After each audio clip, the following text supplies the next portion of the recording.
하루가 너무 힘들고 지쳐서 아무 기도도 나오지 않을 때가 있으시죠? 그럴 때 단 한 장, 시편 23편만 붙들어도 하나님은 여러분을 붙드십니다. 하루를 마무리할 때마다 드리는 그 기도, 혹시 기계적으로 하고 계시지는 않습니까? 눈은 감았지만 마음은 멀리 있고 입술은 움직이지만 영혼은 지쳐있는 그런 기도 말입니다. 그러나 성도님, 아무리 피곤해도 절대 놓치지 말아야 할 말씀이 있습니다. 그것은 바로 시편 23편입니다.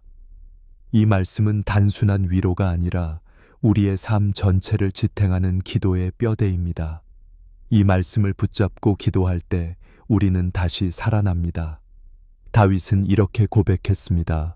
시편 23편 1절에서 말씀하시길 여호와는 나의 목자시니 내가 부족함이 없으리로다. 성도님, 오늘 하루는 어떠셨습니까? 혹시 돈이 부족하다고 한숨 쉬셨습니까?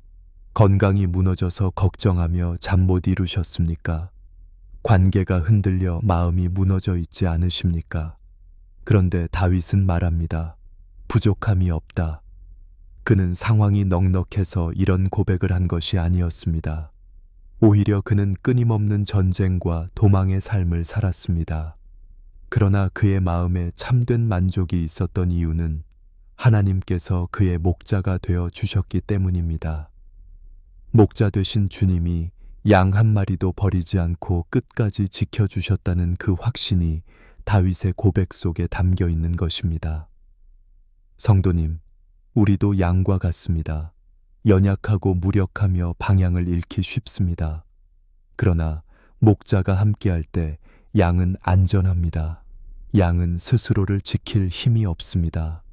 오직 목자가 푸른 풀밭으로 인도하고 맹수로부터 지켜주며 목숨을 걸고 보호할 때 양은 안심할 수 있습니다. 그래서 우리는 반드시 매일 이 말씀으로 기도해야 합니다. 주님, 제 삶의 목자가 되어 주옵소서. 이 고백이 우리의 영혼을 살리고 무너진 마음을 붙잡아 줍니다. 다윗은 또 이렇게 고백합니다. 그가 나를 푸른 초장에 누이시며 쉴 만한 물가로 인도하시는도다. 성도님, 혹시 요즘은 푸른 초장 같은 쉼을 누리고 계십니까? 아니면 마치 돌밭 같은 현실 속에서 지쳐 쓰러져 계십니까? 세상은 우리에게 쉼을 주지 않습니다. 오히려 더 많은 것을 요구하고 끝없이 몰아붙입니다. 그러나 주님은 우리를 억지로라도 멈추게 하십니다. 피곤한 영혼을 안식하게 하시고 깊은 평안을 주십니다. 이 쉼은 단순히 잠깐의 휴식이 아닙니다. 영혼이 살아나는 쉼입니다. 예수님께서도 마태복음 11장 28절에서 말씀하셨습니다. 수고하고 무거운 짐진 자들아 다 내게로 오라. 내가 너희를 쉬게 하리라. 성도님, 오늘 짐을 지고 오셨지요. 가족을 위한 짐, 직장의 짐, 건강의 짐, 관계의 짐. 짐이 너무 무거워서 더는 걸을 힘조차 없다고 느끼십니까? 그러나 주님께 나아가면 우리는 쉼을 얻습니다. 그 쉼은 세상이 줄 수 없는 참된 안식입니다. 기도란 내 짐을 주님께 맡기는 행위입니다. 주님, 제가 더는 이 짐을 감당할 수 없습니다. 주님께 맡깁니다. 이 고백이 바로 기도의 시작입니다. 그런데 우리는 자주 피곤하다는 이유로 기도를 뒤로 미룹니다. 그러나 피곤할수록 힘들수록 더 붙잡아야 하는 것이 말씀입니다. 왜냐하면 그 순간이 바로 원수가 우리를 무너뜨리려 하는 때이기 때문입니다. 기도 없이 잠들면 영혼은 점점 메말라가고 결국 주님의 음성을 듣지 못하게 됩니다. 하지만 시편 23편을 붙잡고 고백하며 잠자리에 드는 순간 우리의 영혼은 주님의 손에 안전하게 맡겨집니다. 혹시 오늘 하루도 사람의 말에 상처받으셨습니까? 혹시 마음이 너무 지쳐 기도조차 나오지 않으셨습니까? 그렇다면 그저 이 말씀 한 구절만 읊조리십시오. 여호와는 나의 목자시니 내가 부족함이 없으리로다. 이 고백 하나로 충분합니다. 왜냐하면 이 고백이 곧 믿음의 선언이자 영혼의 노래이기 때문입니다. 말씀을 붙들 때 주님이 우리의 마음을 새롭게 하시고 다시 걸어갈 힘을 주십니다. 사랑하는 성도님, 아무리 피곤해도 이 말씀만은 잊지 마시길 바랍니다. 하루의 끝에서 시편 23편을 붙들고 기도하는 사람은 내일을 은혜로 맞이할 수 있습니다.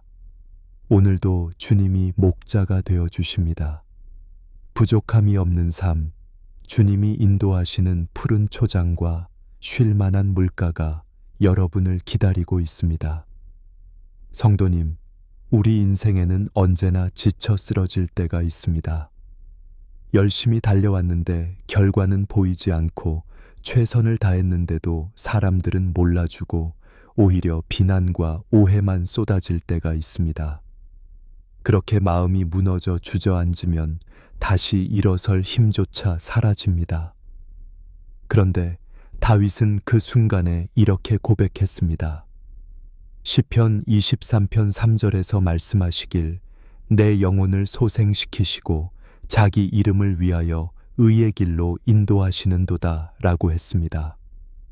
사람의 위로로는 도저히 회복될 수 없는 그 영혼을 주님께서 친히 붙들어 일으켜 주신다는 선언입니다.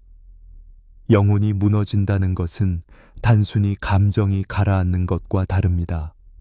삶의 방향을 잃고 기도의 힘을 잃고 믿음의 불꽃이 꺼져가는 상태를 말합니다. 우리 스스로는 절대 다시 일어나기 어렵습니다. 그런데 주님은 우리를 소생시키십니다. 소생이라는 말은 죽어가던 것이 다시 살아난다는 뜻입니다. 죽은 듯한 심령에도 다시 생기를 불어넣으시는 분, 바로 주님이십니다. 그러니 아무리 무너져 있어도 희망이 있습니다. 성도님, 혹시 지금 무너져 계십니까? 하나님 앞에 예배드리고 싶어도 눈물이 먼저 흐르고 기도하려고 무릎을 꿇어도 말이 나오지 않습니까? 그러나 걱정하지 마십시오. 주님은 우리의 신음소리까지 들으십니다.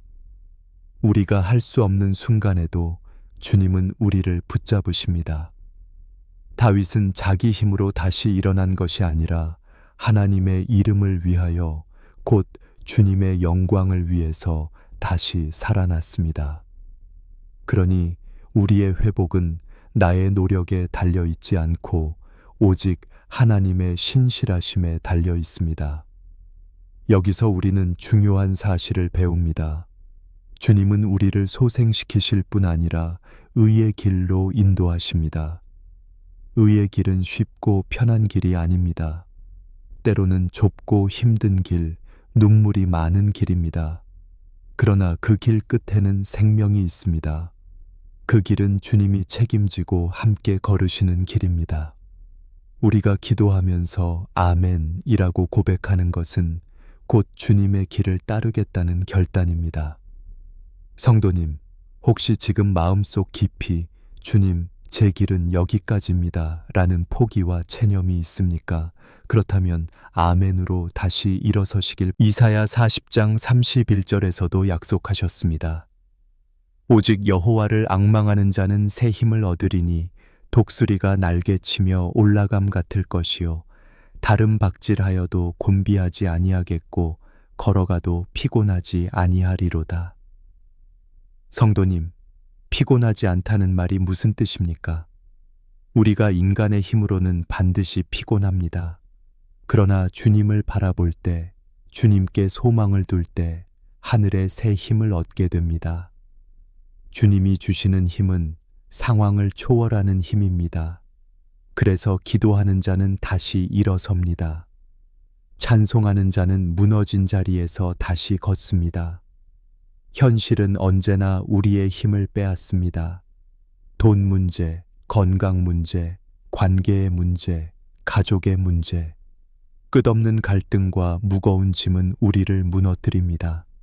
그러나 주님은 그 모든 상황 속에서도 내 영혼을 소생시키시고 의의 길로 인도하신다고 말씀하십니다. 그러니 성도님, 오늘도 포기하지 마십시오.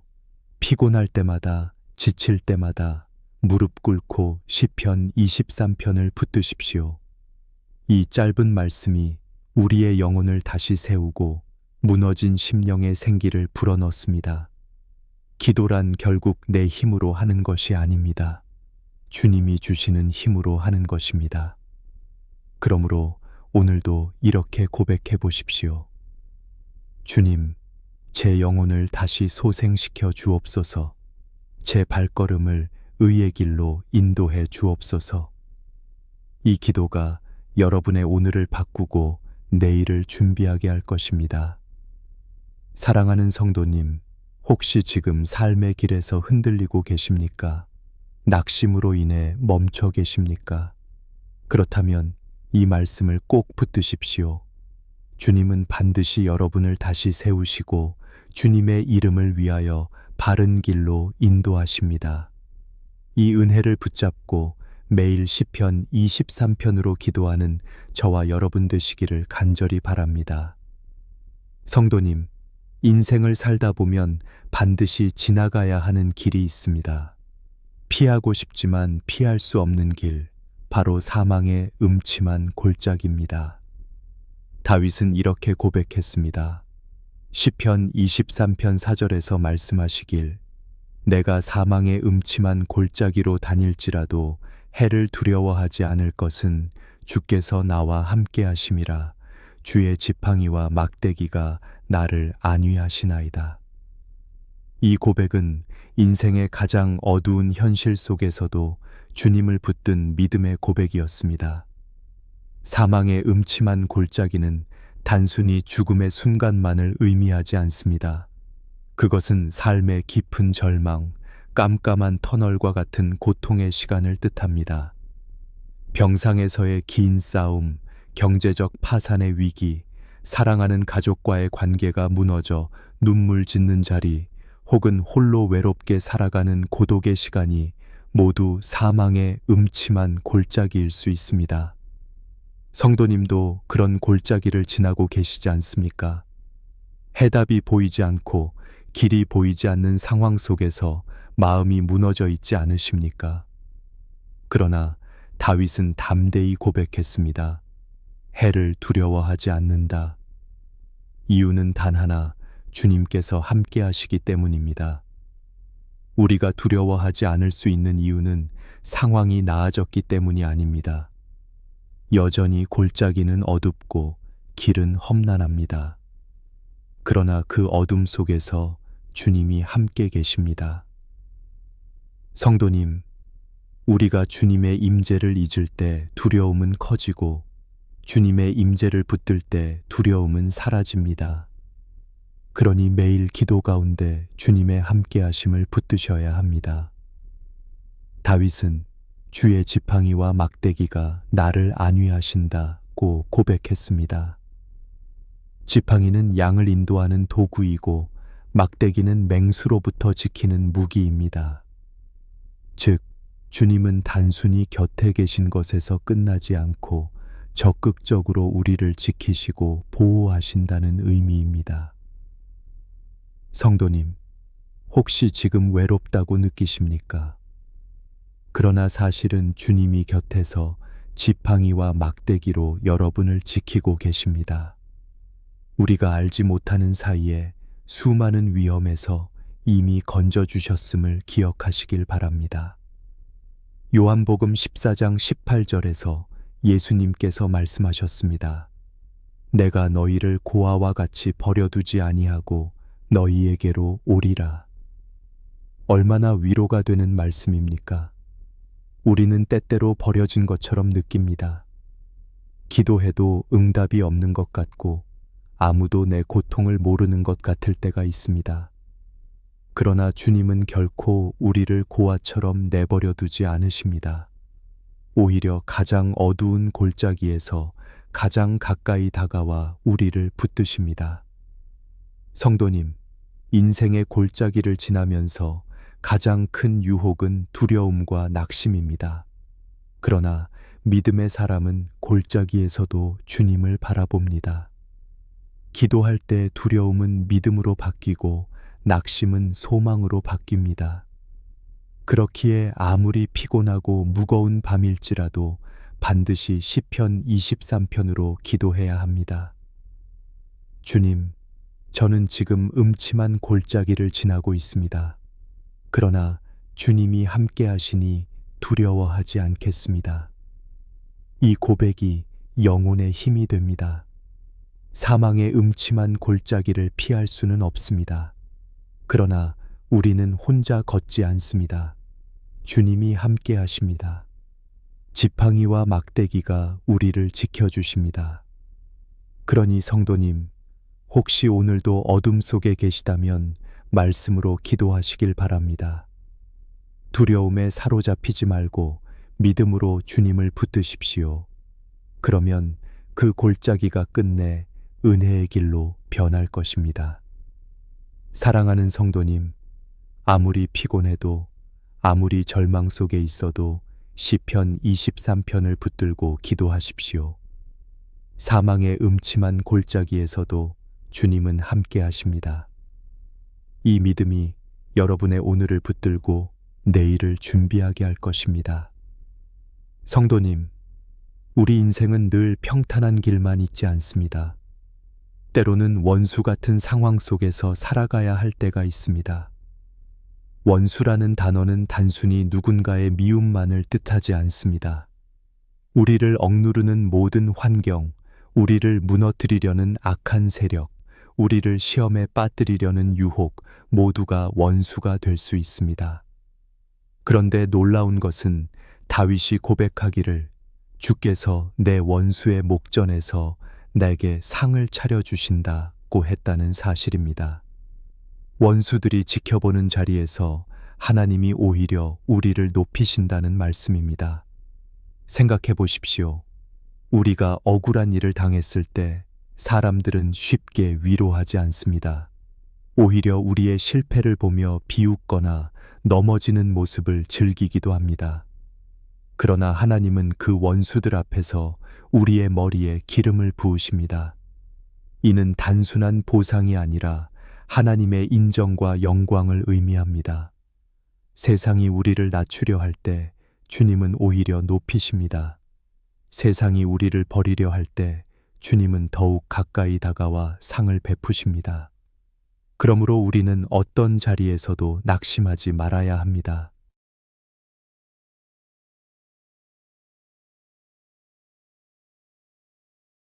다윗이 말하는 상은 단순히 음식이 차려진 상이 아닙니다. 그것은 하나님이 주시는 은혜의 상입니다. 우리의 영혼을 만족하게 하는 하늘의 양식, 다시 걸어갈 힘을 주시는 은혜의 축복입니다. 성도님, 지금 혹시 원수와 같은 상황 속에 계시지 않습니까? 사람들의 비난과 시선 때문에 마음이 무너져 있지 않으십니까? 그렇다면 믿음으로 고백하십시오. 주께서 내 원수의 목전에서 내게 상을 차려주신다.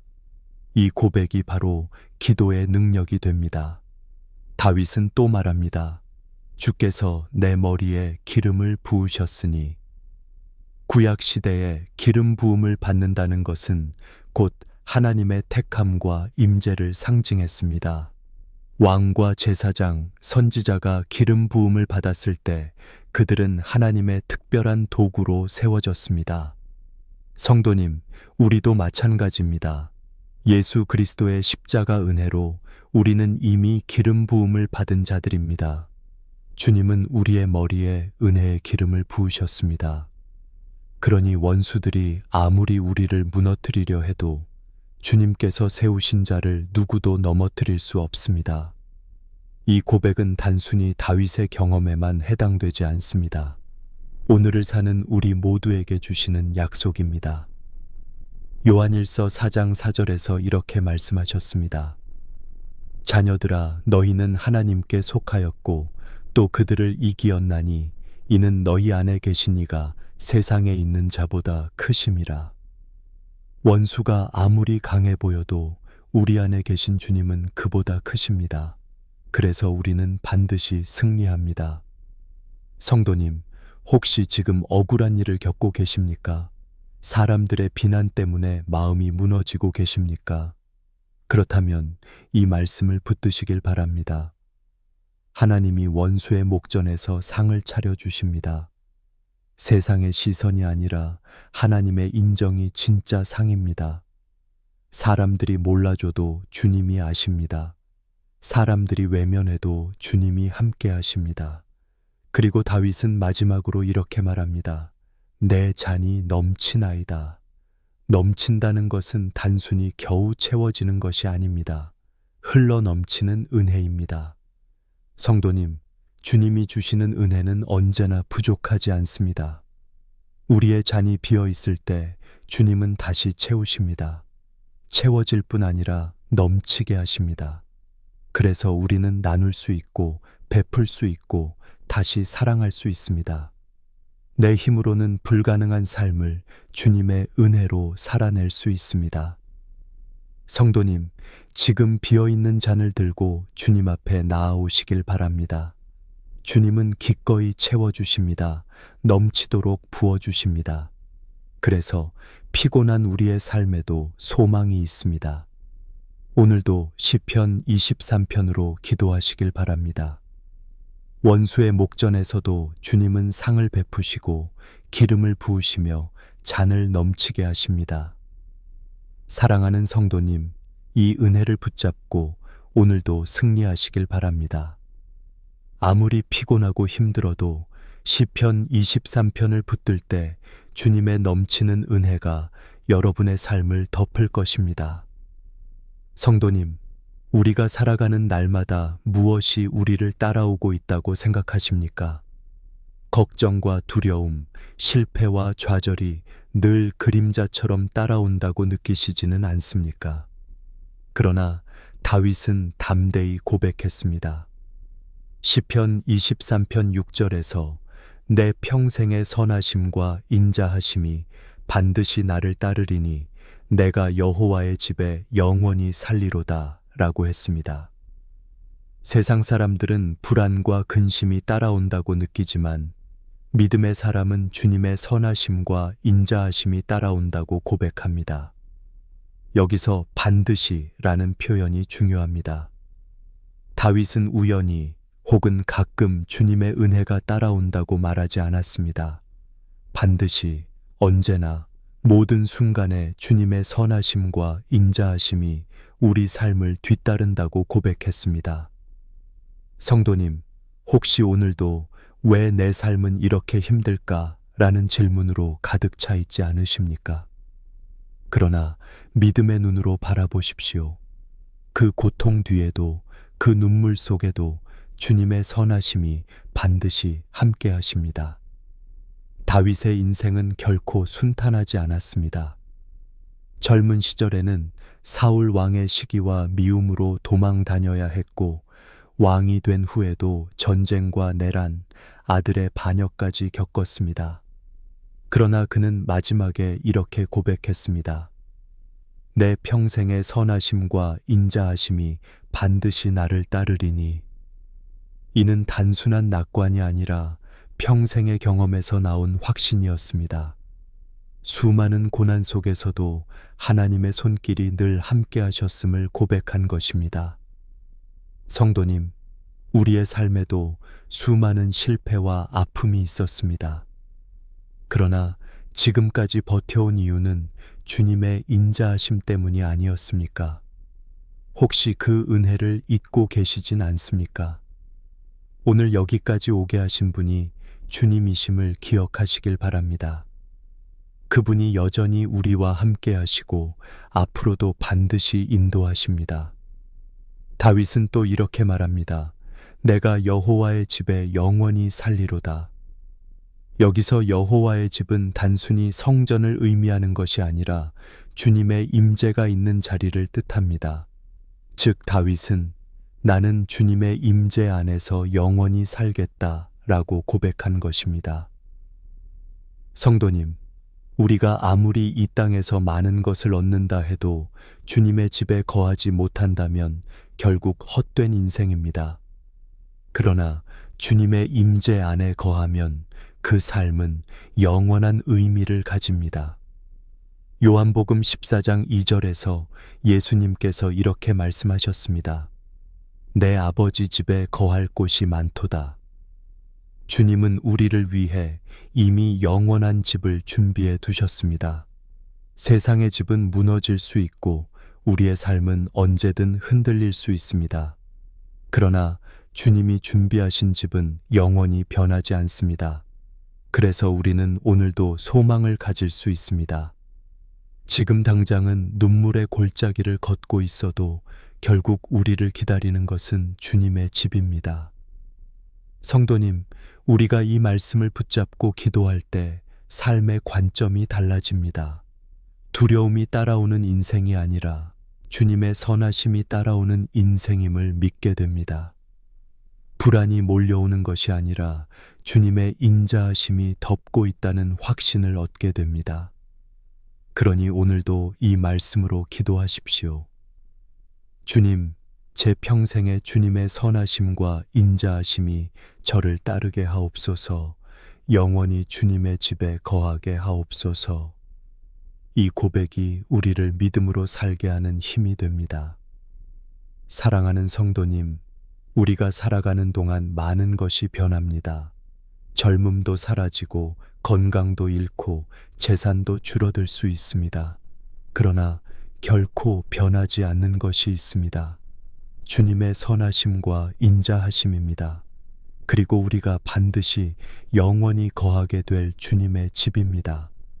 아무리 피곤한 하루일지라도 이 말씀을 붙들며 기도하십시오. 성도님, 왜 우리는 매일 시편 23편을 붙들고 기도해야 할까요?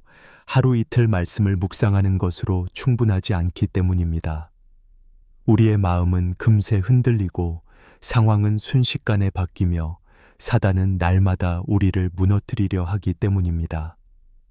그러므로 우리는 매일, 어제도 오늘도 내일도 시편 23편을 붙잡아야 합니다. 이 말씀은 단순히 다윗의 고백이 아니라 오늘을 사는 우리의 고백이 되어야 하기 때문입니다. 다윗의 인생은 평탄하지 않았습니다. 끊임없이 쫓기고 싸우고 넘어지고 눈물 흘리던 삶이었습니다. 그러나 그때마다 그를 붙잡은 것은 여호와께서 목자 되신다는 사실이었습니다.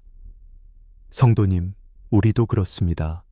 병상에 누워 고통하는 순간에도, 가족의 문제로 마음이 무너지는 순간에도, 경제적 어려움으로 앞이 보이지 않는 순간에도 우리를 붙잡는 말씀은 시편 23편입니다.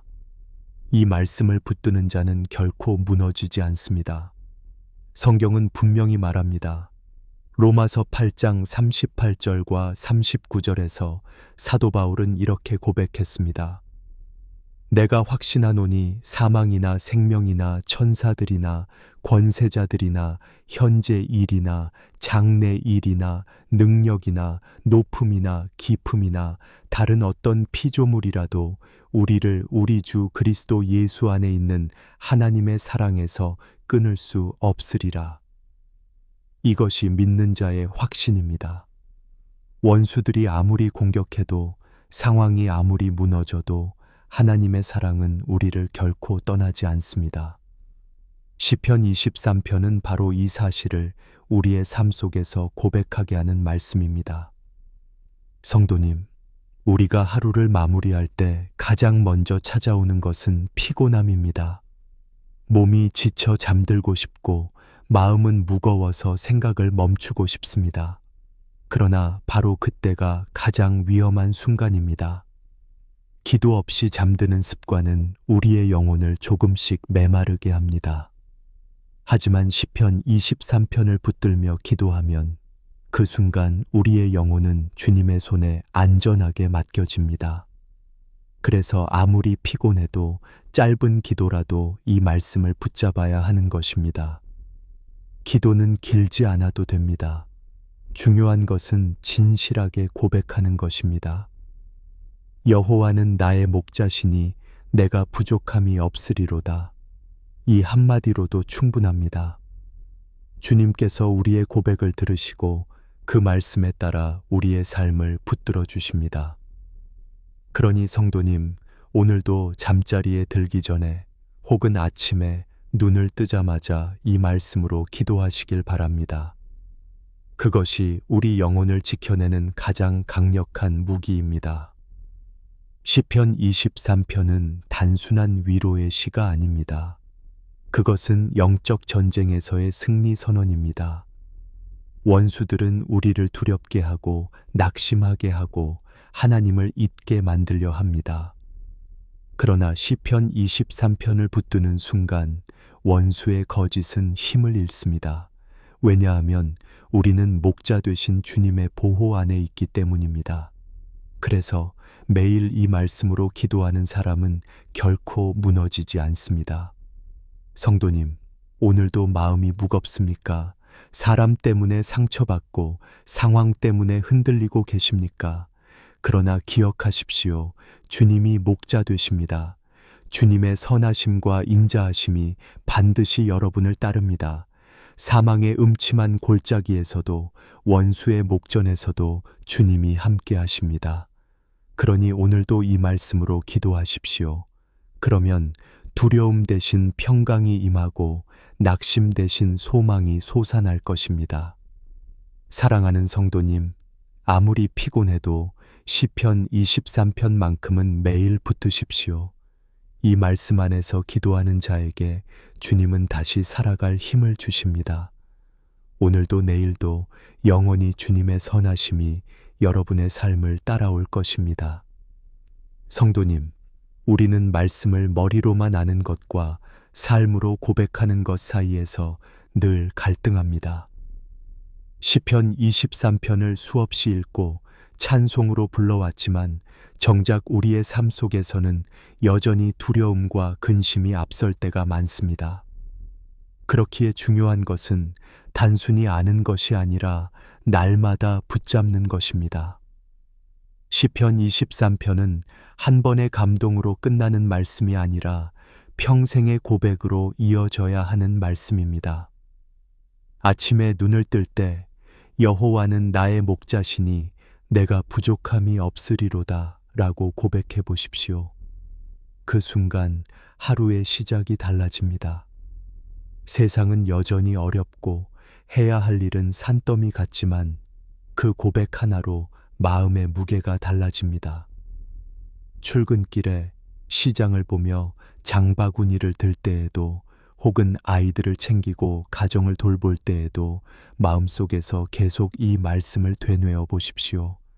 그러면 삶의 자리마다 주님의 손길을 경험하게 됩니다.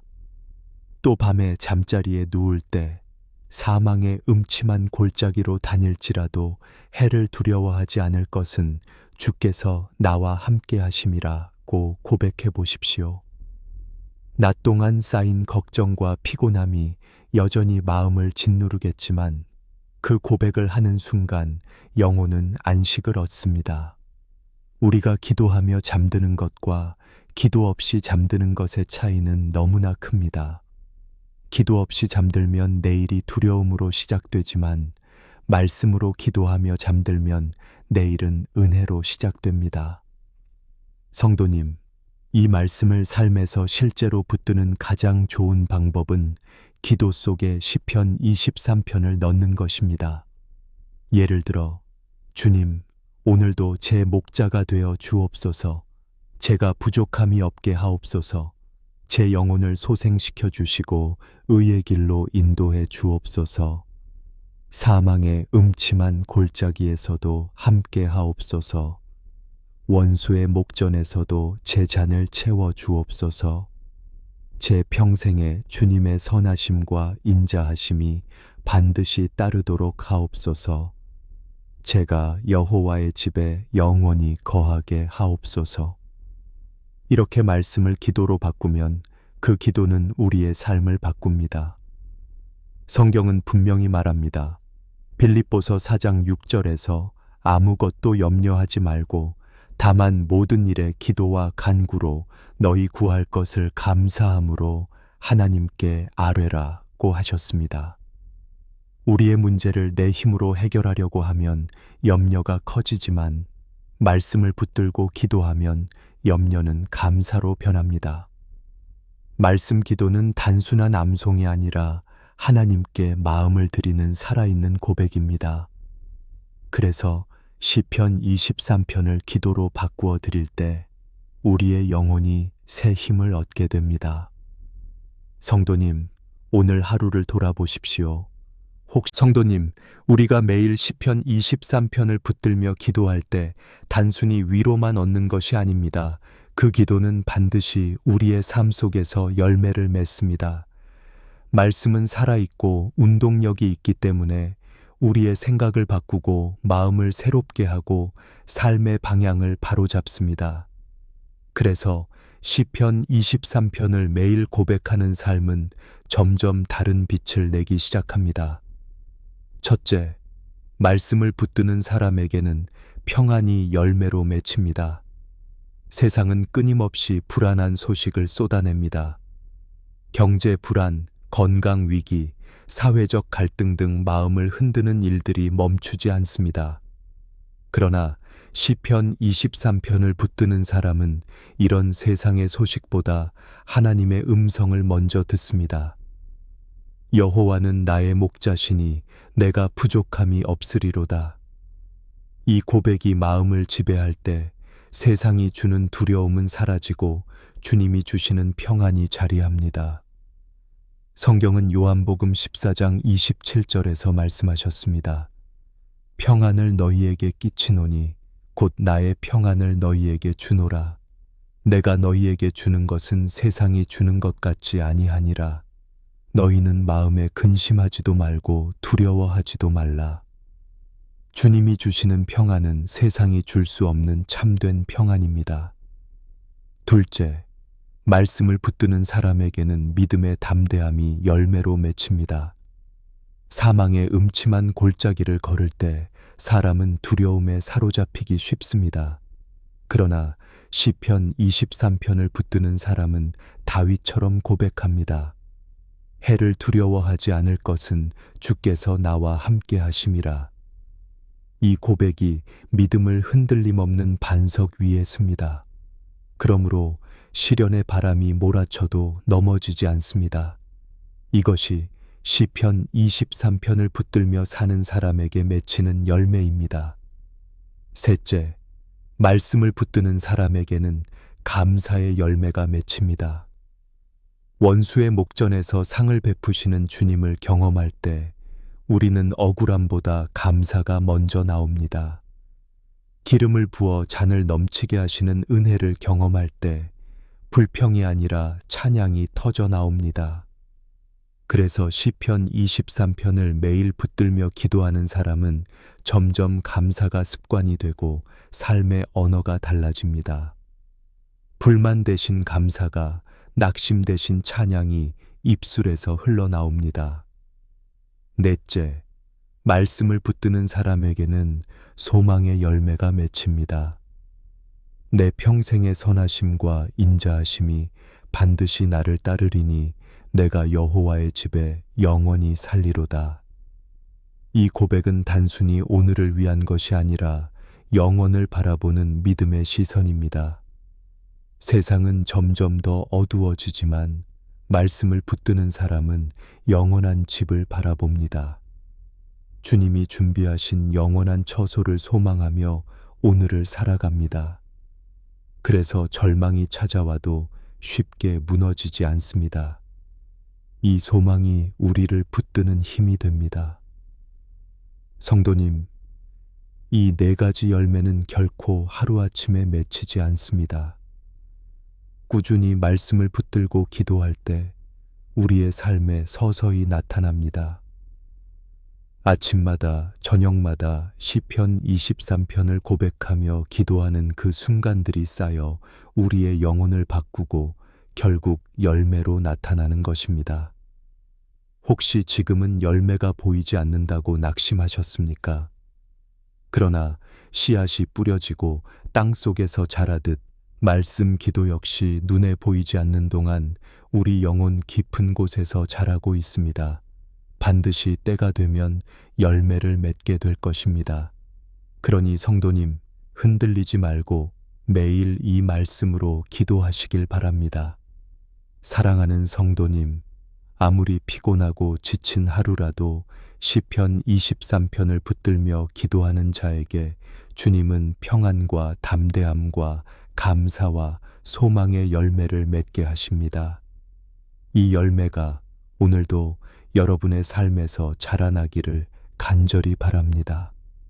성도님, 우리가 지금까지 묵상해온 시편 23편은 단순한 시가 아닙니다.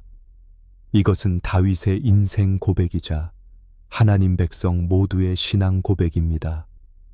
부족함이 없는 삶, 영혼을 소생시키시는 은혜, 사망의 음침한 골짜기에서의 동행, 원수의 목전에서 베푸시는 상, 평생을 따르는 주님의 선하심과 인자하심, 그리고 영원히 거하게 될 주님의 집까지.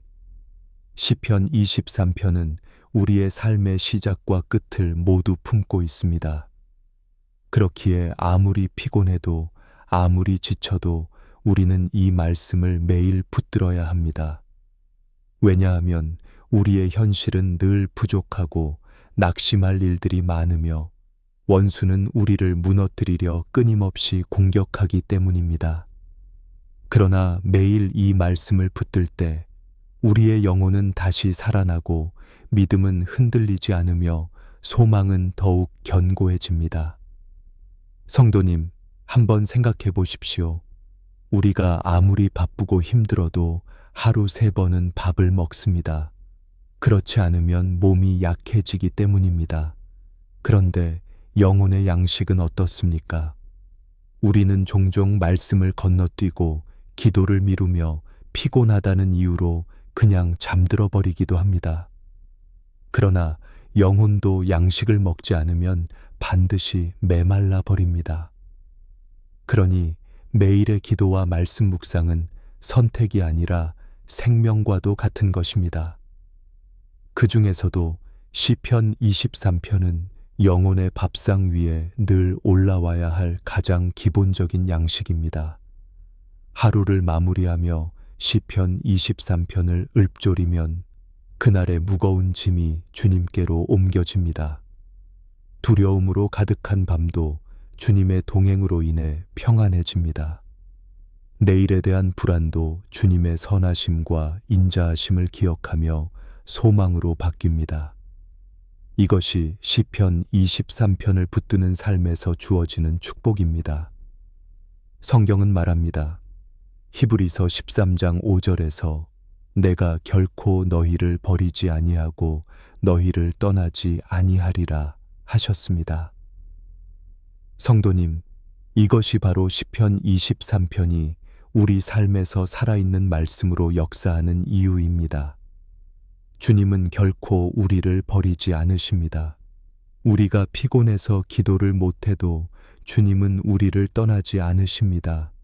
우리가 흔들리고 무너져도 주님은 여전히 목자 되셔서 우리를 지켜주십니다. 이 은혜를 믿는 자는 어떤 상황에서도 소망을 잃지 않습니다. 성도님, 이제는 결단할 때입니다. 오늘부터, 아니 지금 이 순간부터라도 시편 23편을 매일 붙들기로 다짐하시길 바랍니다. 하루를 시작할 때, 하루를 마무리할 때, 힘들고 지칠 때마다 이 말씀을 고백하며 기도하십시오. 그러면 주님께서 반드시 여러분의 삶을 새롭게 하실 것입니다.